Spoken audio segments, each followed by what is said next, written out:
Quand on a préparé cet épisode, tu m'as fait une masterclass sur la création de marque. D'un point de vue positionnement et posture, c'est qu'est-ce qu'on veut apporter ? Qui ça intéresse ? Oui. Comment je renouvelle l'intérêt ?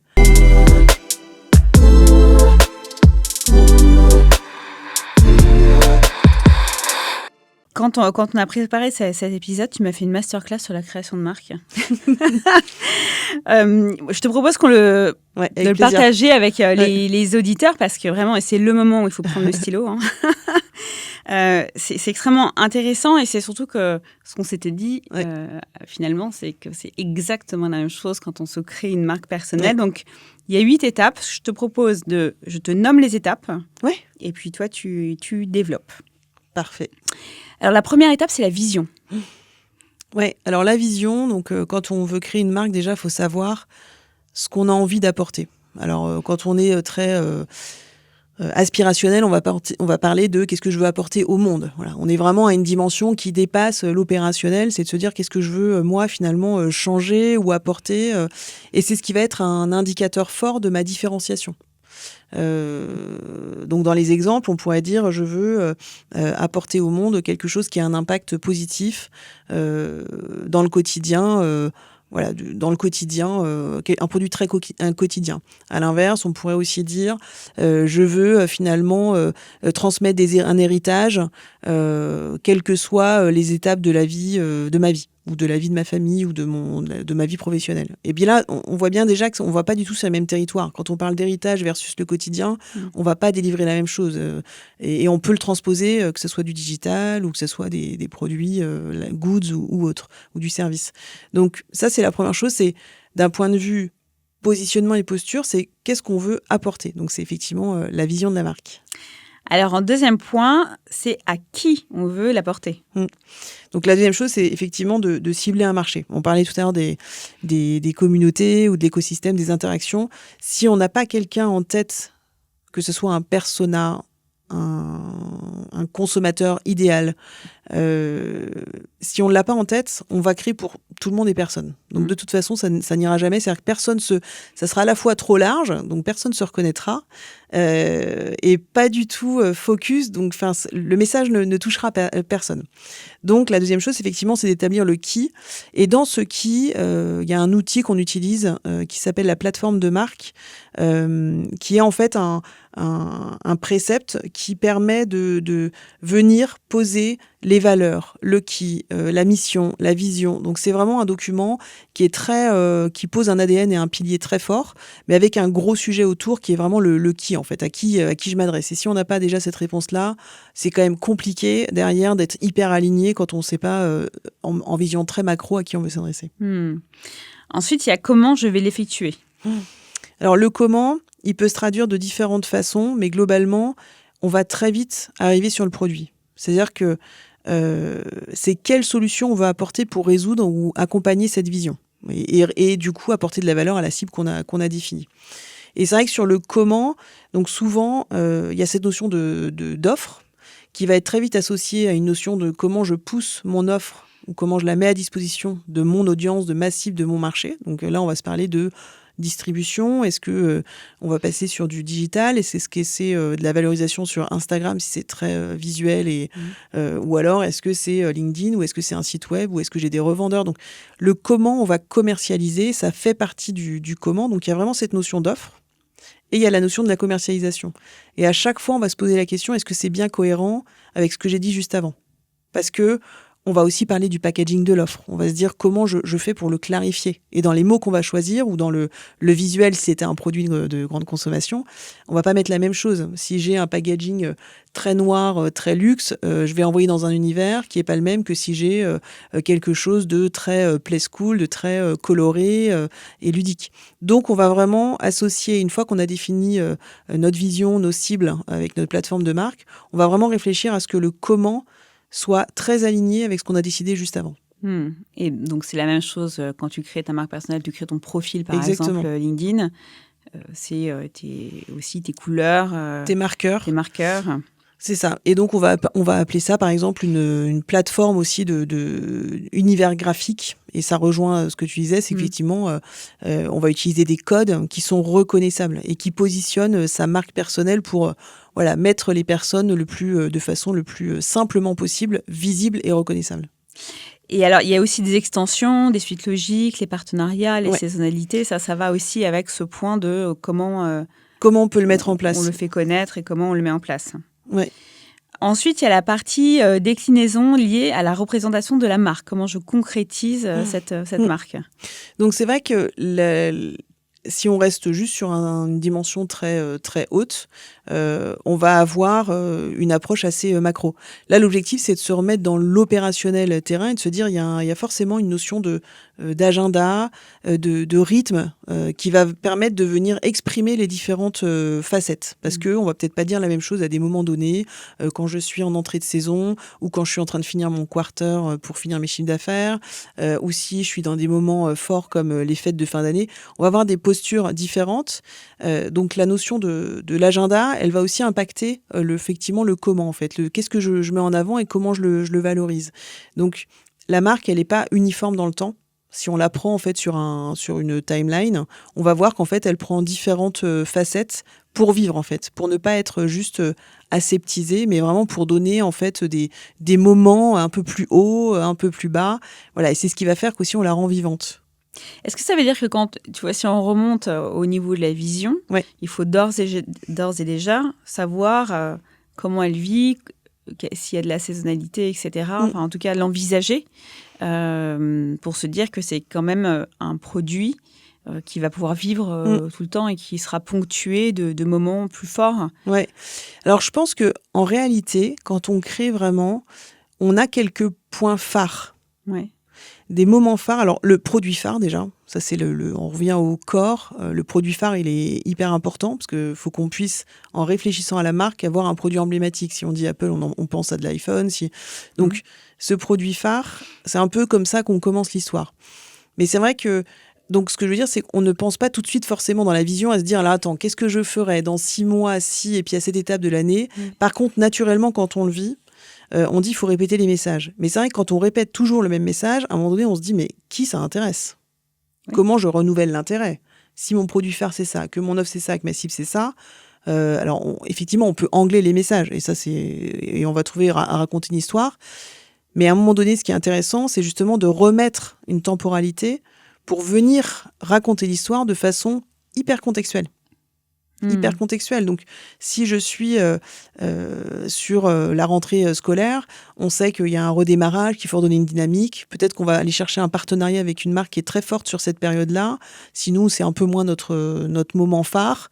Du coup, on va faire un partenariat et puis ça va nous permettre de réengager sur un moment qui était un peu délaissé dans notre propre marque. Donc, c'est vrai qu'on n'anticipe pas tout. La vision, elle est très macro. Par contre, dans l'opérationnel de la vie de la marque, là, pour le coup, oui, on va essayer de couvrir le maximum de territoire en réfléchissant les choses pour être dans le contexte. Et finalement, répéter un message, et ça répond à la problématique de « mais je vais saouler les gens si je répète tout le temps ». Oui, mais tu le répètes de manière différente et tu le répètes parce que justement, tu as créé aussi des moments spécifiques. Le message, ou en tout cas le fond est toujours le même, mais tu le travailles différemment selon les moments. Et c'est vrai que sur l'environnement mode, c'est quelque chose qui est très travaillé.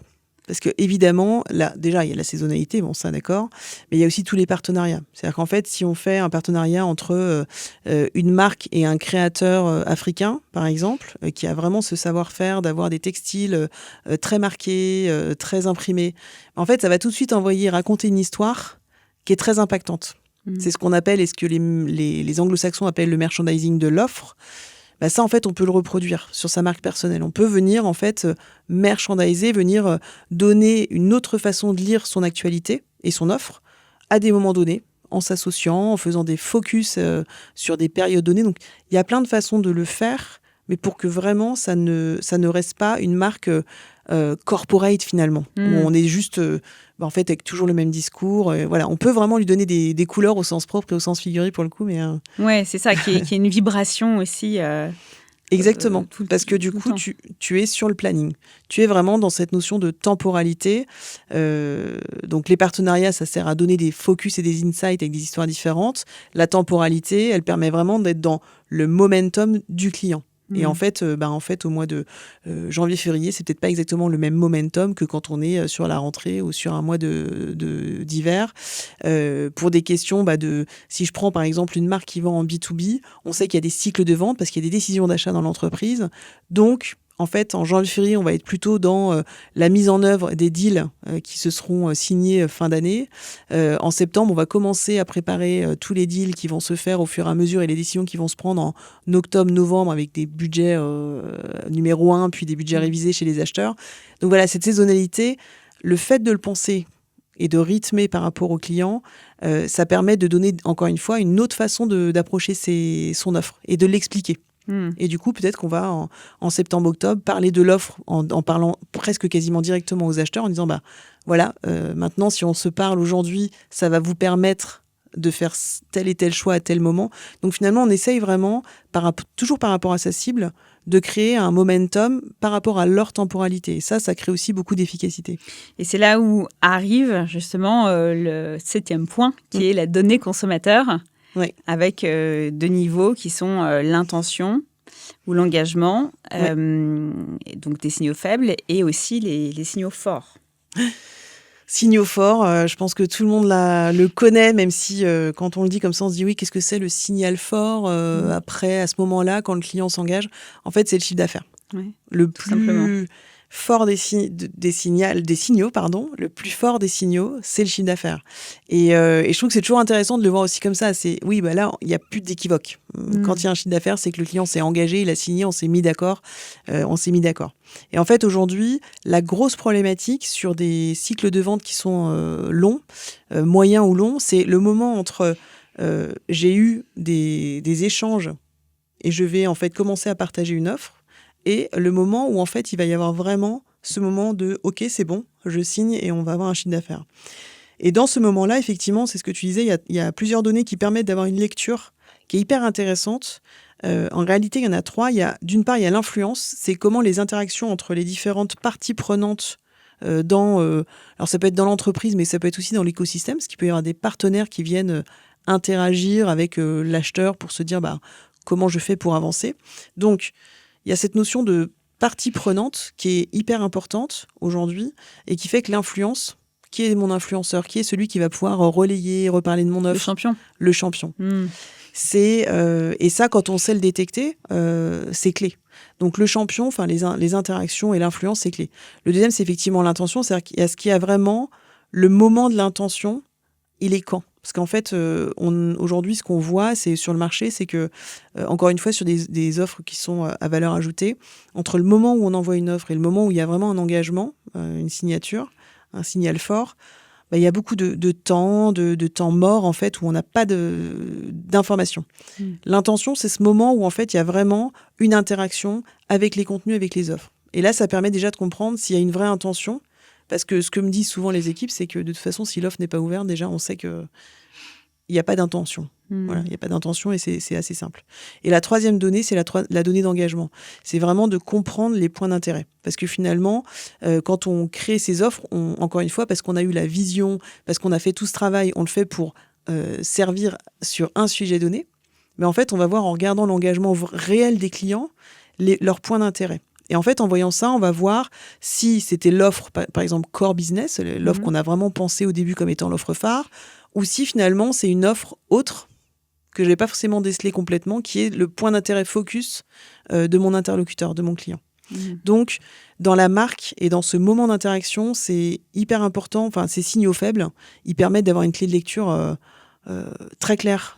Ça donne beaucoup de clairvoyance et ça fait élever le niveau de jeu globalement dans les échanges. Parce que quand je n'ai pas la connaissance de ces interactions, je ne vais pas pouvoir apporter de la valeur à mon interlocuteur.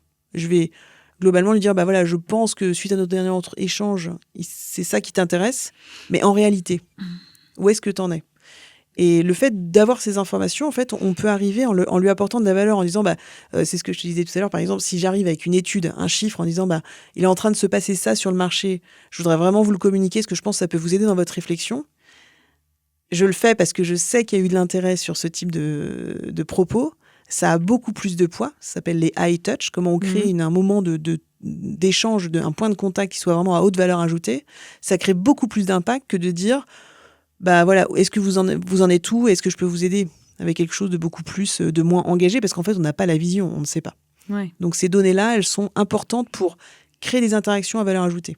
Et montrer que tu es en capacité de donner suffisamment de valeur aussi au bon moment. C'est ça aussi le nurturing, c'est ce principe-là de dire Exactement. Tu nourris nurturer, c'est vraiment ce moment où tu vas délivrer de la valeur à des moments un peu, alors plus ou moins récurrents. C'est la fameuse juste pression, comment on donne de l'info, mais en montrant qu'on est présent, mais pas trop non plus. Donc, il faut vraiment trouver le juste milieu. En tout cas, c'est ma vision pour être vraiment respectueux du client. Et le nurturing, c'est ça. C'est effectivement l'aider à maturer son projet. Et du coup, pour ça, si on n'a pas de données, on est un peu, on est à l'aveugle. Et alors, on tente des choses, mais c'est moins efficace, quoi. Ouais. Et alors, le dernier point, c'est le lien. Garder le lien. Hyper important, la fidélisation.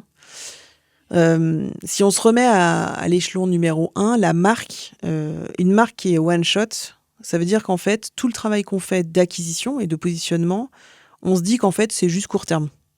Et en fait, c'est là où garder le lien, ça montre bien qu'il y a une dimension long terme. C'est qu'en fait, on a envie qu'une fois que la marque, elle est connue, qu'on a compris ce que fait la marque, on a vraiment envie que en fait, le client ou le partenaire même revienne, en fait. Et pour faire ça, il y a plein de tips, de choses qu'on peut mettre en place. Et d'ailleurs, on le lit beaucoup aussi dans le personal branding. On parle, par exemple, je vais commencer par celui-ci, d'over-delivery. Ouais. C'est-à-dire que souvent, on lit en ce moment, donc l'objectif, c'est de décorréler son temps de l'offre. Donc ça, c'est le premier point. Et du coup, la deuxième chose, c'est de fidéliser pour que finalement il y ait une récurrence quelque part. Et le fait de faire de l'over-delivery, c'est-à-dire de délivrer plus que ce qui a été promis à la base, crée un sentiment pour le client de surprise, mais positive, extrêmement positive, et du coup quasiment d'attachement, et de se dire waouh, j'ai eu tout ça, je vais recommander, je vais pouvoir en parler, je vais peut-être même retravailler avec cette personne-là. Donc cette notion de fidélisation, c'est un des premiers tips, mais l'over-delivery, c'est un des outils qu'on peut mettre en place pour délivrer un peu plus que ce qu'on a promis, ce qui crée une empreinte hyper forte dans la mémoire des personnes. La deuxième chose, c'est le service, par exemple. En fait, aujourd'hui, on voit qu'il y a de plus en plus de produits qui associent des services. Le gros avantage, c'est que le service, il a généralement une vocation à être un peu récurrent, il peut se faire de façon répétée, parce qu'on peut faire du service, par exemple, pour de la maintenance. On peut faire du service pour de l'accompagnement au changement pour les équipes. Donc, il y a plein de façons de faire du service. Donc, on peut, autour d'une offre phare, avoir une proposition de service, encore une fois, qui fait que je fidélise par toutes les actions que je mets en place pour donner plus de valeur et accompagner mieux mes clients. Donc ça, c'est un deuxième exemple. Et donc, tout ça, ça doit être travaillé sur 2 dimensions. Le long terme. Et court terme. Et le court terme. C'est la marque, pour moi, elle n'a pas de raison d'être si tu travailles pas sur les deux. Alors, d'une part, parce que une marque, normalement, a vocation à passer le temps, c'est-à-dire qu'il faut vraiment qu'elle puisse s'installer. Et en fait, c'est ce qui fait que si je reviens sur la marque personnelle, on va gérer sa carrière, pas que une phase de 3 ans dans une boîte. On va gérer ce qu'on est. C'est de la même façon pour les offres et services. Et en fait, le court terme, pourquoi ? Parce que le marché, il est tellement incertain. On dit qu'il est VUCA, il est volatile, il est incertain. Bien, il faut pouvoir, à court terme, ajuster les leviers, quoi. Ajuster, tester des choses. Alors, on parle du test and learn, de l'A/B test. Enfin, il y a plein de méthodes, de frameworks pour faire ça. Mais c'est hyper important. Et la marque, de la même façon, elle doit tester. Alors donc, c'est tester des partenariats. Et on revient sur ce qu'on disait tout à l'heure. C'est vraiment être dans le contexte présent. Donc, s'il faut tester des choses pour aller accélérer une offre, tester un partenariat pour sortir de ton territoire, peut-être aller chercher d'autres typologies de clients pour voir si on a d'autres capacités à aller chercher du business ailleurs. Il faut tester et ça, c'est le court terme. Donc, ça veut dire que la vision long terme de la marque n'exclut pas du tout les tests court terme, évidemment. C'est vraiment pour moi le mix des deux qui fait que ça fonctionne. Ouais. Alors, si on veut transposer tout ça à la création d'une marque personnelle et qu'on utilise exactement cette méthode, donc, la vision, qu'est-ce que tu veux délivrer au monde, irriguer une cible et des valeurs, c'est la même chose. 2, à qui on veut l'apporter, la cible. Là, on définit aussi son client type, c'est son audience, l'audience que l'on souhaite, mais c'est aussi les clients et comment derrière on arrive à transformer son audience en client. Comment je vais l'effectuer? Donc, les contenus, essentiellement, pour se faire connaître. Définir son monopole personnel aussi pour se positionner. Tu m'arrêtes si tu n'es pas d'accord avec moi, si tu veux continuer. L'offre phare, ça peut être un contenu aussi, phare, comme un podcast. La légende personnelle. Incroyable. On est pile dans la plaque. Ça peut être une chaîne YouTube, ça peut être un compte LinkedIn, Instagram, ça peut être l'ensemble aussi de tous ces supports. Et donc, de créer sa notoriété à partir de ça. Et ensuite, on peut élargir à d'autres canaux de distribution, des newsletters, etc. Comment on le fait connaître en créant d'autres offres? Là, on peut aussi mixer avec d'autres podcasts. On peut faire des vidéos avec d'autres personnes. Des newsletters, des cross-posts, des partenariats. Et la mise en œuvre et le déploiement, justement, là, il y a un sujet aussi de planning éditorial, de distribution des contenus. Parce que c'est vrai que souvent, on crée des contenus. Le plus facile, c'est créer des contenus. Oui. Le plus difficile, c'est de les distribuer et de ce que tu disais tout à l'heure. La saisonnalité, faire vibrer la marque, etc. C'est peut-être le moins simple. Et ensuite, tout ce qui est donné de l'audience. Tu vois, ce matin, j'enregistrais avec Ulysse Lubin qui disait il faut absolument regarder ce qui fonctionne, mais surtout ce qui ne fonctionne pas, et essayer de comprendre et analyser sa data. Et c'est vrai qu'aujourd'hui, sur les réseaux sociaux, et tout, en fait, même les podcasts, on a des données. Exactement. Et savoir, un podcast, s'il est écouté que 25 minutes, c'est peut-être que l'audience n'a que 25 minutes à y consacrer, etc. Donc, il y a ce sujet aussi d'investiguer avec tout ce qu'on a et toutes les données que l'on a. Objectiver, c'est important. Ça. Et c'est vrai que se donner des objectifs, c'est important aussi, parce que c'est ce qui nous permet d'avancer. Et ensuite, garder le lien, donc la fidélisation, l'over delivery, t'en parlais, pour assurer la félicitation, la fidélisation. Et c'est vrai que sur les contenus, toujours transmettre de la valeur à son audience, des formats, des partages de learnings, etc. Et donc voilà pour faire un parallèle avec la marque personnelle. Et toi, donc tu t'es aussi appuyé là-dessus, sur tout ce que tu as pu faire au préalable pour créer Switcho. Donc avec un mot, j'adore ce mot, un mot qui est à la fois ton driver et ton obsession, c'est effortless. Ah oui. Je trouve ça fantastique.